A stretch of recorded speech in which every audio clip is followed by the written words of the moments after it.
Hello, hello, and welcome back to Ducks Dash. This is another edition of our crossover dash, which unfortunately is going to be about a cancellation. We will not be previewing the Oregon Washington matchup, but it's still an honor to be joined by Nathan Matheson, the host of Husky Dash. Now, for the University of Oregon, this is their first cancellation, I believe, of the season. For Washington, this is their third time that on the schedule that a game's been canceled. One of those has gotten rescheduled, but correct me if I'm wrong. This is the first time that it's been due to Washington themselves having the COVID issues. Yeah, the first two, the week one against Cal was due to Cal's COVID issues, and then the Apple Cup was canceled due to Washington State. So yeah, first time that UW's got the COVID bug. Yeah, and this was a huge game coming up on Saturday. It was very funny that looking at last week's slate of games, everything was sort of setting up for both Washington and Oregon. They were both ranked, both playing opponents that they were expected to defeat, and they were going to then match up the following week to play for the Pac-12 North. And in a weird twist, they both actually lose. They're both no longer ranked, yet this matchup that was supposed to be happening on Saturday was still to decide the Pac-12 North for the most part. Washington State was still like technically alive, but for the most part, it would be the winner still represents the North in the Pac-12 championship game. And I remember looking at everything Saturday night last week and thinking to myself, well, if that game gets canceled due to COVID, then does Washington just clinch the Pac-12 North rather than having to win it? And I was like, boy, would that be a nightmare scenario because you're having a team, not play a game that benefits them by not playing in terms of the long run, although that's not exactly how things work out because, who knows now when the next time the Washington football team takes the field will be. We've got a lot of stuff to talk about with that. And that's going to come later in the show. We're going to discuss sort of the wide ranging implications, but we are going to give this game the respect it deserves, Nathan, and talk about our hypothetical predictions for how this game would have played out between Oregon and Washington. I'll start with you, Nathan. We've got two unranked teams now, two teams that have been a bit underwhelming this season, but both had an excellent opportunity presented. How do you think the Huskies would respond after their loss that they had last week?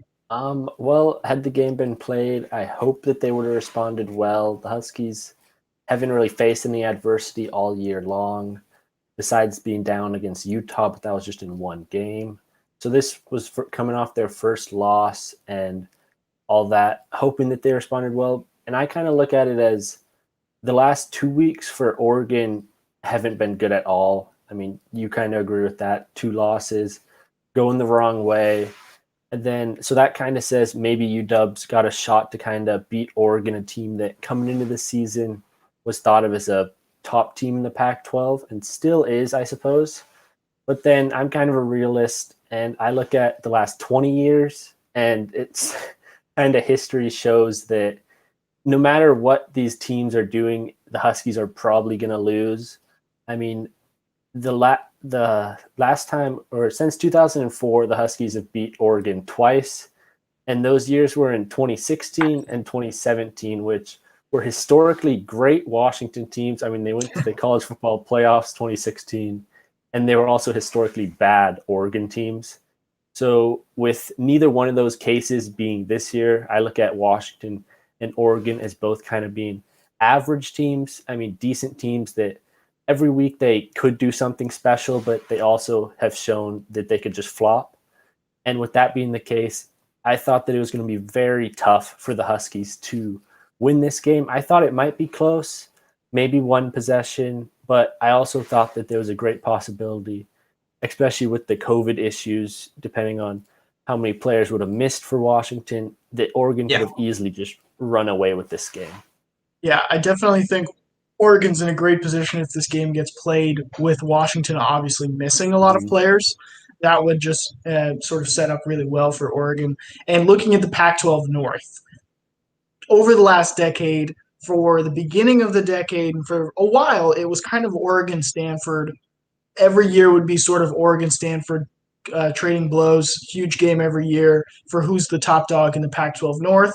Then in that little run, like you Yeah. said, little grace period where Washington was that top dog in the Pac-12 North. Both Oregon and Stanford took a step back, and Washington had their chance to shine, and Washington State was right there too, where it sort of was like the Apple Cup was going to be a huge matchup. And I think last year's Oregon Washington game, with Oregon winning for the second time in a row, was sort of a huge moment for shifting back that power balance. And Oregon, obviously, with the way that season went on to go as well, sort of taking back control of the Pac 12 North. And now both teams, like we said, like the whole Pac 12 North having a really rough season. It's been weird. I should probably look into this, but I'm curious when the last time these two teams played where they were both unranked, because they've both got a history of doing pretty well in the last few years. Yeah, that would be an interesting thing to look at it. I mean, I maybe in the mid 2000s it might have been that long Yeah. ago, because definitely kind of from 2010 onwards, Oregon has really been a great team, and then 2016, 2015 UW was a great team. So it would have to be a while ago, and that would be a interesting tidbit to look into. Yeah. One fun thing just from a quick Google is obviously the last 4 years, Oregon and Washington have both been ranked. And from 2014 through 2005, which was, I guess, 10 straight games of Oregon winning. Yeah. Each one of those years, there was a ranked Oregon team that then got the victory. So there was at least 14 of the last 15 years it's been a ranked matchup. In 2015, when Oregon won 26-20, they were unranked. I'm not sure if they upset a ranked Washington team then, because then it would be 15 straight years at least of both these teams being ranked, but at the very least it's been one time in the last 15 years. So it's been a weird year for both squads. What I want to ask you specifically, Nathan, is um, what's going on with Washington being having games where they sort of completely flop in the first half and then look really strong in the second half and really fight pretty well. Yeah, that's a good question. The coaches probably all want that answer Yeah. too. Um, it might have something to do with kind of the young quarterback. I mean, Dylan Morris, he's played great football, I guess, kind of just doing enough in some of these games. But oftentimes he'll want to rely on the run. And if you look at against Utah, they had no run game. Against Stanford, they didn't really have a run game. And when the run game hasn't been there, they've struggled on offense. The games that they did great in the first three, they've ran all over those teams. And it took all the pressure off this young quarterback. The defense fed off of that, getting up a bit, and just engulfed the other team. Against Utah, they were put in bad situations sometimes, and just couldn't come back from that in Stanford. In Utah, they flipped the switch. I mean, some great halftime speech. Kind of the defense, though, was the reason that they got going. Elijah Molden made an interception in the second half to kind of start it off, and that kept it going. And actually, against Stanford, the defense really tried their best, I think. Their best play really all night. It was a close game, or it was towards the fourth quarter. It was maybe a one possession game. It was 8-point game, and Trent McDuffie strips the Stanford running back. The Huskies defense takes it all the way to the 10-yard line, and all the Huskies do is go backwards and then kick a field goal. So that was kind of their moment to tie up the game, and the Husky offense couldn't capitalize. And Oregon's had some of the same issues with first half, second half, very different performances in a lot of these games. For a while, I believe that Oregon was going to be a second half team where if they started slow, if there was kind of a sloppy first half, that they would lock it in. And it would essentially be like, you have to beat this team in the first half because they're really great at adjusting. And that sort of fell apart in the Oregon State game where they were in control in the first half and looking very strong to the point where people I know went to sleep and turned off their TV and were like, okay, this game's over. And it was just a total choke. So I think my opinion of Oregon has shifted to this team just doesn't have the discipline or the leadership to put together 4 good quarters, because it really, when you sit back and think about it, it really is a sign of a championship team to put out a great performance in all 4 quarters of a football game. And you'll see a lot of teams that are good come out and play good stretches of a game and then just not be there and slump in other parts of a game. And that's just not a good sign. And that's how you end up losing games like they have. Um, I remember at the end of last week, I just thought, the Pac 12 is so dumb and there's so much chaos that it's going to be one of these situations where Oregon loses to these 2 teams back to back and then goes and beats Washington anyway. And it's also funny because if Washington had just won last week, they would have clinched the Pac-12 North for the most part, and this Oregon-Washington game wouldn't have mattered. But it's like by the virtue of both of them losing in the way that they did, it's incredible. But let's jump into the next topic. I mean, Oregon-Washington. I think we both agree it would have been a good game, a close game. Yeah. I'm also with you in the sense that I think Oregon just would have found a way to win, because why not? But it's weird. Both teams having weird seasons. So this is the big question now, because we don't have an answer for this Pac-12 championship game. Now, going into this week, assuming all the games are being played, the winner of Oregon versus Washington was going to be the North representative. And they were going to travel, because whoever was going to be the South representative would probably be undefeated. So they were going to have to travel to face either USC or Colorado on the road in their stadium as the Pac 12 championship. That's kind of how things shook out. And now we have a situation where, by the rules that the Pac 12 set out at the beginning of the year, the Pac 12 North champion is now going to be Washington. Washington has won the Pac-12 North. They're going to the Pac-12 championship game, and we see Matt in the chat as well saying Washington better be in the championship game. It raises some questions about what you do about this. Obviously, it's not like Washington gave themselves COVID to be put in this situation, but it's definitely a weird situation where they're the reason the game is canceled, and now they're going to the Pac-12 championship. But who knows what their team status is going to be going to that championship game? Even if they have enough scholarship players to make the game happen, how depleted is that team going to be? And are they the best representative?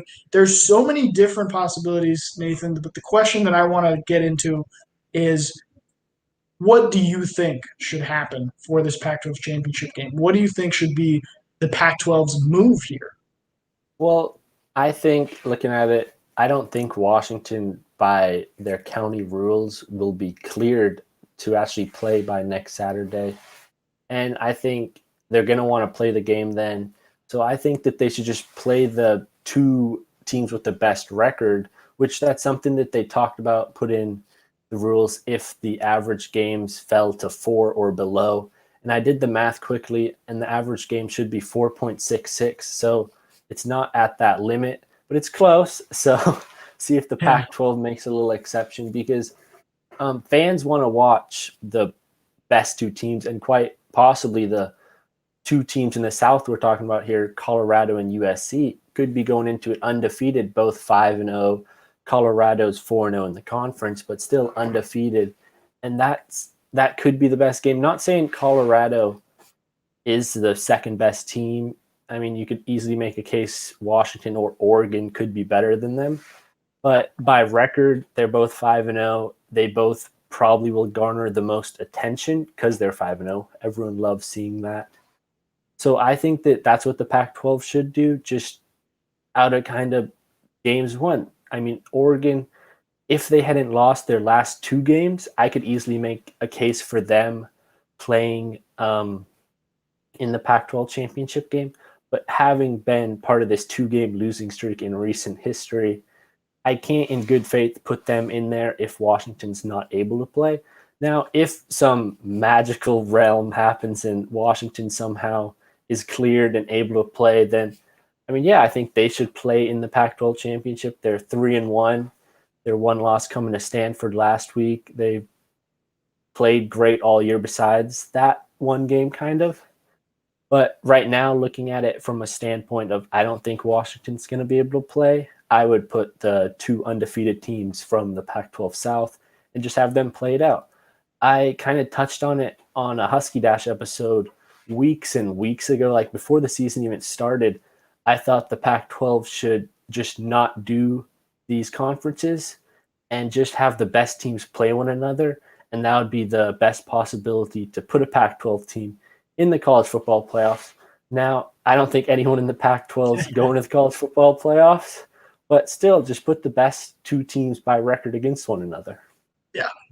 The Pac-12 champion still gets a New Year's Six bowl bid. Mm-hmm. It won't be the Rose Bowl because that's a semifinal game this year, but it will be probably the Fiesta Bowl, I think, in Arizona. So the Pac-12 still has to send somebody as, this is the best team in our conference to go represent the whole conference and go try and get a victory in the way that Oregon did in the Rose Bowl last year. And this is funny, Nathan, but like I didn't watch these Husky Dash episodes you're talking about, but we are very parallel in the way we're seeing this because one, I think the only like I personally, when I found out that they were still keeping the North and South divisions, I was a bit, you know, confused by that. I thought, oh, this is such a short season. Why not just do it like, 1 through 12, which is kind of what the Big 12 does in a normal season there, the only big conference that doesn't have divisions. I just thought, just have the two best teams by record play each other. If they both happen to be in the same division, so what? Like, it's a weird year. I don't think anybody will complain about that. And then now I'm seeing, and then I found out quickly, like, there's still going to be divisions. So I was like, oh, I don't get that really. And now we're at a point where the only two ranked teams in the Pac-12 are in the South. They still are playing football games this week, so maybe they stay undefeated, maybe they lose, and somebody is the clear best team in the South. But in a situation where you have two undefeated South teams, USC is the one that would be the South champion because I think the tiebreaker is literally just college football playoff ranking. So it's like RIP Colorado, you didn't lose, but you're not going anywhere. I think the tiebreaker is actually that conference games, and Colorado had that game against San Diego State. Yeah, that too. Whatever it is, it's like Colorado's in a situation where they're undefeated and it's not going to take them anywhere, and that's just tough. Yeah. So personally, I think the only situation that doesn't stink to me is Colorado versus USC as the Pac-12 championship, or whoever happens to be the best two teams after the Saturday, regardless of division. I think that is just what the Pac-12 has to settle on. They have to figure, like, it's been a crazy year. Whoever the two best teams are by this whole ranking, this whole like leaderboard standings, should be the teams playing. Because Oregon, if they become the North's representative after two losses, like, good for me, good for Oregon fans, but like that's just not fair. That's brutal. The only enjoyment I would get out of that is watching Oregon State and Washington fans lose their minds over that. Washington, obviously, they're coming off a loss. They're technically the North champion right now, but like you said, they didn't deserve it by beating Oregon, and they didn't earn it by winning last week either because they lost last week. And you're looking at a team that, even if it's being played, may be very depleted. So they're really not putting their best product out there. That would be a really tough situation to see. So in any circumstance where it's Oregon or Washington in that championship game, it doesn't sit right with me. So Colorado versus USC is the one Pac-12 championship game where, looking at a totally neutral Pac-12 perspective, I would feel like that's the best that we got. Yeah, I'm in agreement there. I mean, you got two undefeated teams. How can't you put them together? Now, if, say, Colorado loses this weekend and you've got a 4-1 Colorado, a 5-0 USC, that's when it kind of gets muddy, I guess. I mean, do you slip in that Oregon at 3-2? I mean, what do you do? Stanford gets to 3-2 maybe. Oregon did beat them early on in the season, but now Stanford would have been on a 3-game winning streak, Oregon on a 2-game losing streak.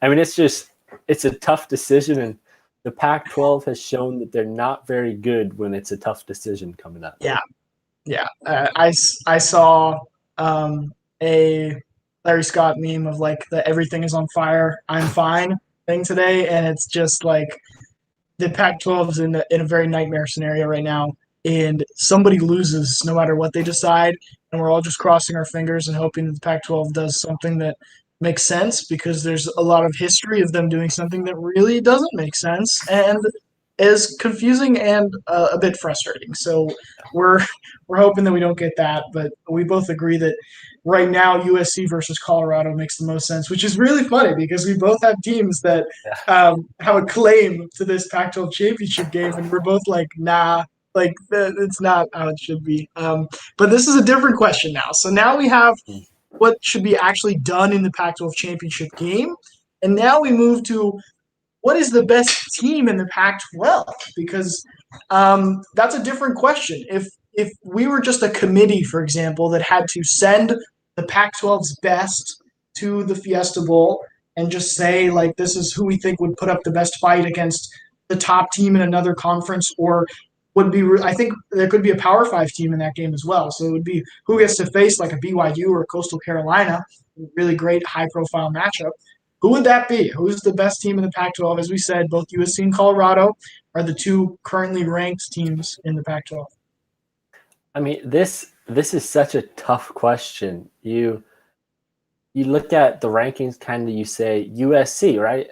Mm-hmm. But you look at their games played. So the first 2 weeks they clearly struggled, kind of. I mean, they needed almost heroics at the end, and then their last 2 weeks they won kind of more handedly. But then if you actually look, that was Utah's first game of the year, and then that was Wazoo coming off of having COVID. So again, not at their full strength. So they're 4-0 right now. Yeah, they've clearly probably have maybe the most talent in the Pac-12 with their players. I mean, they've got Oregon's probably got a claim to that as well with a bunch of 5 stars and high 4 stars. And then you look at USC, maybe they don't have the best coaching. That's been a talk a lot of times.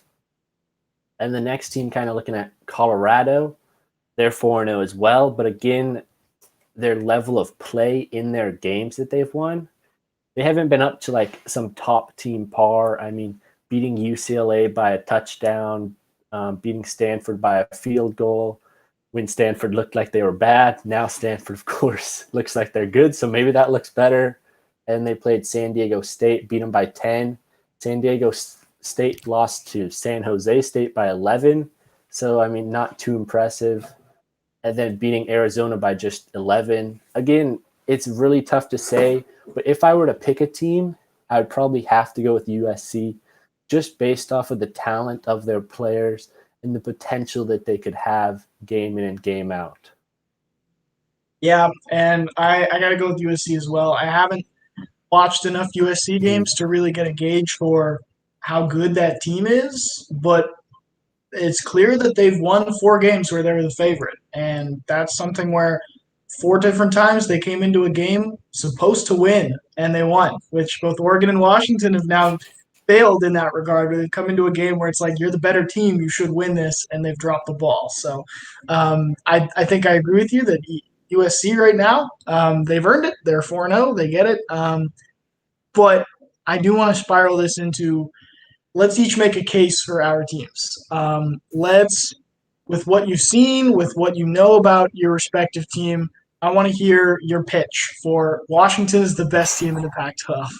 Man, this is a tough pitch here. I Before know. Stanford, I think I could make the pitch. After Yeah. Stanford, it's going to be tough. I mean, just looking at some of the talent that the Huskies have on their defense, some of the, especially in the secondary, they have a bunch of top tier guys. They've played great against the pass for the most part in all their games. And really, their only hole on defense, you could say, is the run game. But then that's been a blaring hole. So that really, really knocks that out of competition. I mean, their best run defense was against Arizona. They allowed 72 rushing yards, but that was because Arizona, of course, was down like 40-0 at one point. And then their second lowest total yards allowed was against Oregon State, which they allowed 167 rushing yards, which that is nothing to brag about at all. And then moving on to the offense, it frustrates me. I mean, they're built to run the ball clearly. They had a committee approach for the first couple games and it went great. And then for some reason, these last few games, they've kind of strayed away from it. They've just been running Sean McGrew and Kamari Pleasant. And quite frankly, the last 2 weeks, that hasn't worked for him. And then they put it on the quarterback's shoulders, and he'll do enough to win a game, I think, if the defense is there the whole game. If the defense isn't able to step up, then the Huskies can't win. I don't know if this is a very good case. It doesn't seem very strong at all, but I guess that's just a summary of the Huskies season for all you Duck fans out there. It's been frustrating because the defense has great players. I mean, ZTF, of course, first 3 games, he's like 7 sacks. He's getting talk all over the nation. Stanford, he didn't record a single stat. He was not in the stat book. It's like he didn't even play. So I don't know what to say about that. Overall, the Huskies have players on defense, but they just never could stop the run. And on offense, the young quarterback couldn't win a game without a defense. Yeah, Nathan, like this, like you said, this Stanford game really ruins and Yeah. soils a lot of these arguments because the Huskies were an undefeated team before that. They were undefeated. They were in this club of the undefeated teams, and then they just laid that egg. And like you said, it was mysterious. And the real argument to be made for Washington is only if they could actually go out on the field and beat Oregon Yeah. and then proceed to like beat USC. Then it's like cool, they beat those two teams, they are the best. But it's quite the stretch if you can't actually Mm-hmm. watch them play against these teams and actually see how they perform. For Oregon, it's again like I'm in a tough position. I'm trying to talk to a team that just lost to Oregon State and Cal back to back and did not look good in either of those games. It just doesn't look disciplined and all that stuff. But the only argument to be made is that the ceiling is really high for the defense and the offense. That in both cases, if they perform the way that they should, and if you look at the coaching and the talent on both sides of the ball, they have a higher ceiling than anyone else in the Pac-12, and that if you knew that you were getting a top Oregon team, and if they were going to put out a really good performance, they could beat anyone in the conference, and that's obvious. And they're just so stacked. But you've had back-to-back weeks of very much falling below that expectation, really dropping the ball, and it's been weird for Oregon offensively. Joe Moorhead comes in, new offensive coordinator. The three first 3 weeks, first 4 weeks even, it's been an explosive offense. I mean, filthy, really, really incredible. Like they had almost twice as many touchdowns as punts. It was awesome. I was just drooling over Joe Moorhead's play calling. It looked really good. And then at the very, very end of Oregon State, Tyler Shuck and that Oregon offense had 2 chances to win the game, and they missed in both chances. And then if they had just succeeded there, they would have been fine. And then in the Cal game, if they had succeeded at any points throughout the entire second half, they would have been fine and they would have won the Cal game. But instead, they laid a 0 and dropped an egg for the entire half. So you have an offense that was so impressive, it's just completely fallen into a rut the last 2 weeks. Defensively, you had a defense that I thought was without a doubt going to be the best defense in the Pac-12 because they returned so much talent. And instead, it's been downright bad. Like, not even, not the best anymore, but just a bad defense for the first few games. They've just been giving up too many points, giving up too many yards. They lack an identity. They lack a leadership. And the best team on the whole field, the best player on the field for that defense is true freshman Noah Sewell, which is great. It's great to watch Noah Sewell be a beast. I'm excited for that, but nobody else is really shining. It's just been a weird experience watching a defense underperform so hard. And then they finally had a good half in the Cal game where they got stop after stop after stop, and it was really cool to watch the defense perform, and the offense had their worst half of all season. So a weird mix and a weird, painful situation to be in. But so both our teams tough cases to make, and we both agree that right now USC is what Pac-12 is best to offer. And that'll conclude this week's episode of Ducks Dash. A bit of a melancholy one, as we both wish that we could be rolling into a great matchup tomorrow. But instead, the only message that we do have is to follow Dash Sports TV on Facebook, Instagram, TikTok, Twitter, because we do have other games going on in the Pac-12, some great shows, some great games, so stay tuned to all that. I'm curious to see how USC and Colorado do specifically, see if they stay undefeated. Thank you, Nathan, for joining me from Husky Dash. And for everyone watching, just